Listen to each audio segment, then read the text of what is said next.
Assalamu alaikum aziz qarindoshlar. Bugun 9-oyning 18-kuni chorshanba. Bugun sal kun kashib ketib qoldi. Ashta bu boshqa uyitlamkin tayyorlay dedim bu videoni. Birini aytay, muhim uchur kirib qoldi vatandagi ahvol haqida. Bu uchurni tunagan olgandim men. Shuni yoqi ko'nglimni aytay yerim. Ishkunda yoqi nima qilishimni bilmay ishtah bo'lib qoldim. Shuni bir yetkazib qo'yasdagi dedim. Xitoy hukumatiniki 2015-yili e'lon qilgan Uyg'ur nüfusi 11,3 million. Men bu sonni hozir 1,5 yildak vaqt bo'ldi. O'zimniki leksiyalarda ishlab kelyapman. Ben şu 1953-yildagi Xitoy va Uyg'ur nüfusi va 2010-yildagi Xitoy nüfusiga asosan hisoblab 2010-yildagi Uyg'ur nüfusini 19,5 million deb mo'ljallab chiqqan. Shu bir qancha sonlarga asosan. Chet eldagi Uyg'ur ziyolilarimi shu bir yilning oldida Uyg'urlarning nüfusini e'lon qilingan tabiiy ko'payish nisbati bo'yicha hisoblab Uyg'urlarning nüfusini 20 million ko'p degan xulosani chiqargan. Ben yana bazı muhim tanışlarım orqali Xi Jinping o'tirib qo'ygan plan Uyg'ur nüfusuniki 3dan 2 qismini o'ldirib o'tishgan degan uchurni olgan. Bu sonni men bir chiqatim qarindoshlarga dedim. O'zimning leksiyasida tilga qilyapman. O'tgan yil 14-oktyabr kuni Al Jazeera televiziyasiniki program yetakchisi Mehdi Hasan, Nuri Turkel va Xitoy markaziy hukumatining Viktor Gao degan bir amaldori bilan suhbat o'tkazgan. Shu suhbatda Viktor Gao mundaq dedi. Hammalarni qo'shganda Şinjan'daki ulanın nüfusu 6 yoki 7 million chiqadi deb dedi. Ben şu gapni olganda cho'chib ketdim. Shunda yoki bag'al yerimda musonni deb kelyapman. Xitoy hukumatiniki Xitoy hukumati ishlagan odamlar bundaq sonni xohlagancha o'tirib chiqarmaydi. Bu bir ig'ir ahvoldan darak berdi deb bu gaplarni ta'kidlab keldim. Eğer Uyg'urning nüfusini biz 21 million desak, onunki 3dan 2 qismini o'ldirib olsa, qolib qolgan 3dan 1 qismi 7 million bo'ladi. Az sonlar bilan bu moslashib kelyapti hozir. Shunga biroz cho'chib ketgan. Buni inglizcha yozib mutaqatdim. O'zimniki politika yerlarga andiki inglizcha leksiyalardan bu sonni o'tirib qo'yib kelyapman. Endi tünegünde yakın meni qattiq bir yaram qolgan xabar nima desanglar. Meniki bir tunishim Xitoy konsulxonasi chet ellik diplomatlarga sovg'at qilayotgan ba'zi buyumlarni qo'lga tushirdi yaqinda.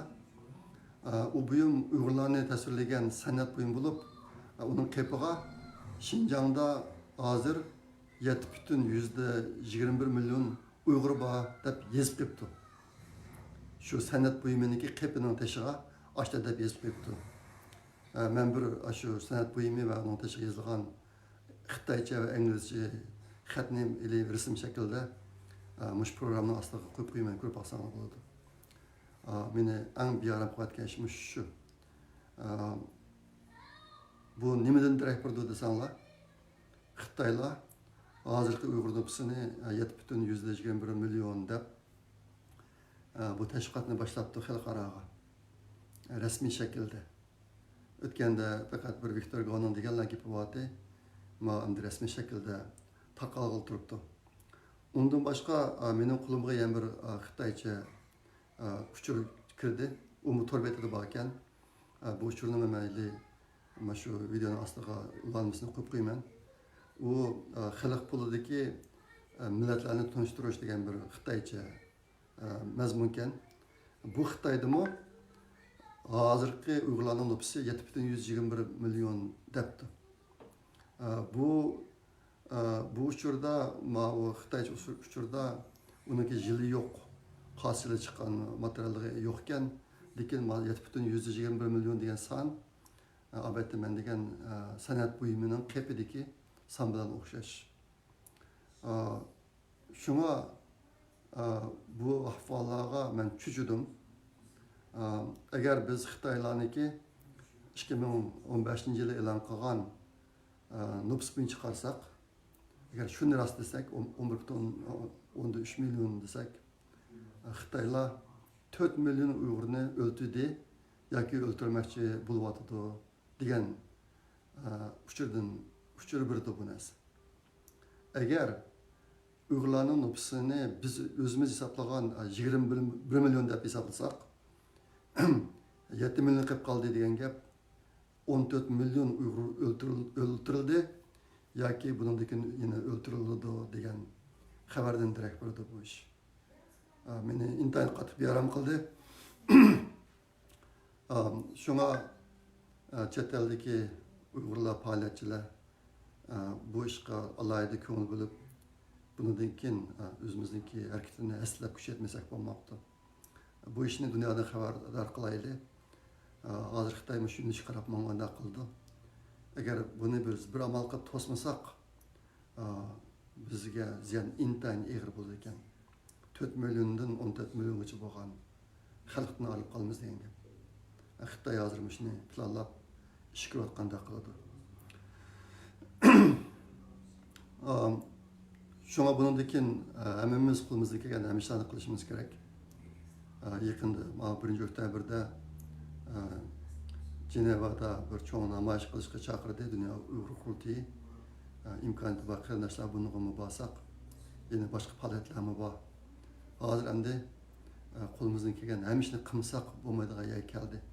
Bo'lib bo'lmasan meni qattiq cho'chitdi.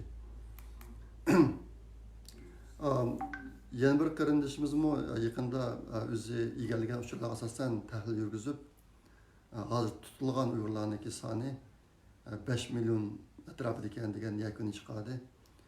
Men bu sonni xil burilib sizlarga degan, mening o'zimning hisoblashida tutilgan Uyg'urlarning soni 5 milliondan oshadi degan bu birda chiqyotdi. Xitoy faoliyatchisi Gongui Xitoy hukumatining 6 million Uyg'urni ushlashni qaror qilganligini o'tganda o'zim bir programmasida tilga olgan. Bu qarindoshimizdagi hisoblashi bu sonlarni texmo jazmlashtiryotdi. Ondan keyin menga bir qancha kunning oldida yana bir uchur kelgan.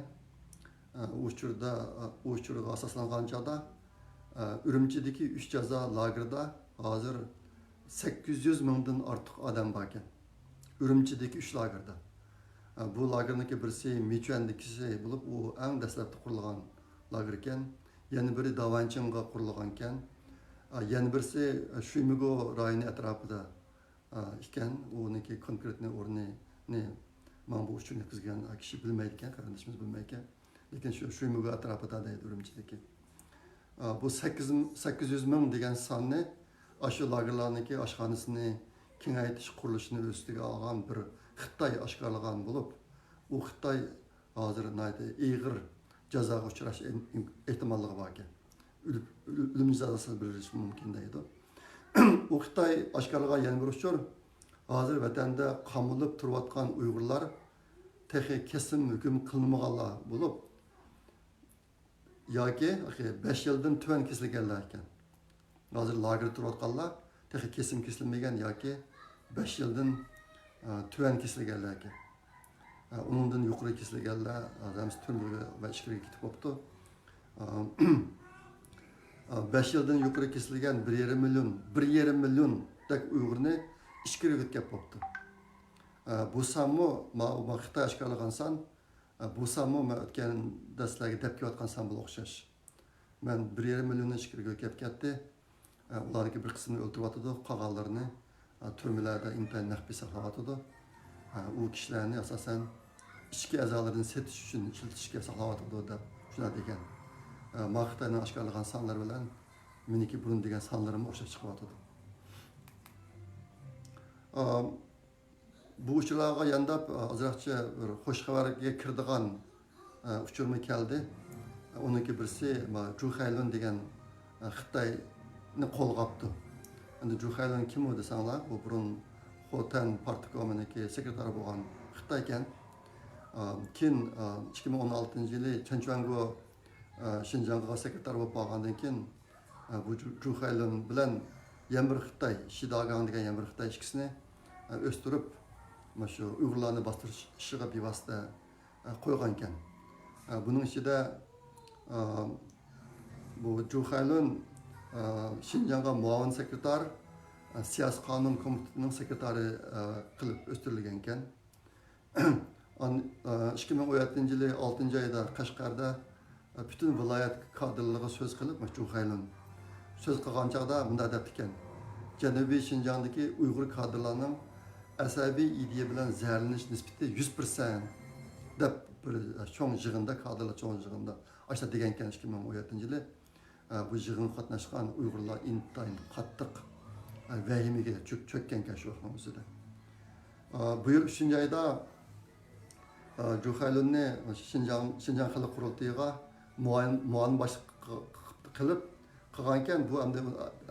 Bu aslida uniki darajasini tushirgan hisoblanadi ekan. Endi vaqtim bo'lsa uni rasmiy qo'lg'apti. Yana biri Abaytman degan Shidagang degani burun Qashqar partikominiki sekretari ekan. Keyin Xinjiangga muavin rais bo'lgan.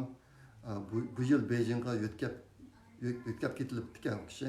U kishi shu Shetyo va Yanxidamda bir narsa bor ekan, shu Uyg'urlarni bostirishidagi ishiga umumiylik mas'ul bo'lgan Beijingda. Shu ishni qilib ekan. Uni yaqinda vazifasini o'tibdi. Shuna qilib bu Uyg'urlarniki bostirilishiga mas'ul bo'lgan ikki Xitoyniki birisi qo'lga olinibdi, birisi vazifasidan qolibdi. Bu yerdagi Zhu Hailun nimada Xotandagi vaqtida shu qosh tekshish savdosida intayin zo'r miqdordagi pullarni yegan ekan. Milliard dollar o'lchami bo'yicha o'lchangan pullarni yegan ekan. Shunga bu qatimgi qo'lga olinishi siyosiy sababdanmi yoki iqtisodiy sababdan bu aniq emas. Ahvol shundoq. Bugun kecha bo'lsa-mu bu xabarni chiqarishimdagi sabab aytaman degandek, Xitoy Uyg'ur nüfusini 7,121 million deb rasmiy e'lon qilishni boshlabdi. Bu hamma Uyg'urni tushitish kerak. Agar biz yana harakat qilmay bu ishni to'sib qola olmasak, bizga bo'lgan ziyonniki qaysi darajada bo'lganligini amalan tasavvur qilib boqsa bo'ladi. Shunga bugun kecha bo'lsin bu ushurni chiqarishning sababi shu. Bugun shunchalik so'zlay. Kelar qatam ko'rishguncha omon bo'linglar. Xo'sh, Allohga omonat.